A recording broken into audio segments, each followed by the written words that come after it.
मोनिश माऊली, तुम्हाला माझा एक प्रश्न आहे की लोक माझ्यावर जळतात, याचं काय कारण असावं?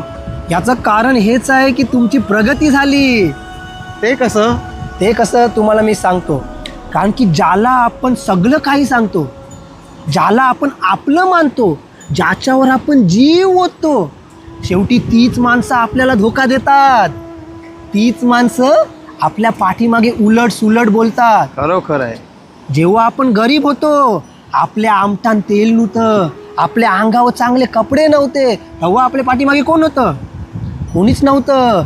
पण जेव्हा आपल्यावर पांडुरंगाची कृपा होते, आपल्याकडे थोडेसे पैसे येतात, जेव्हा आपण आपल्या कष्टाने कमवलेले पैशाने जेव्हा दागिने घालून गावात फिरतो ना, जेव्हा जी माणसं आपल्याला हसत होती तीच माणसं बोलतात याला माज आलाय. म्हणजे जळणाऱ्यांची संख्या जास्त वाढली. आणि जळणाऱ्यांची संख्या कधी वाढते मित्रा? जेव्हा आपण प्रगती करतो तेव्हा जळणाऱ्यांची संख्या वाढते. आणि दुसरं महत्त्वाचं वाक्य म्हणजे जळणारे हे बाहेरचे नसतात, जळणारे हे आपलेच असतात. राम कृष्ण हरी. राम कृष्ण हरी.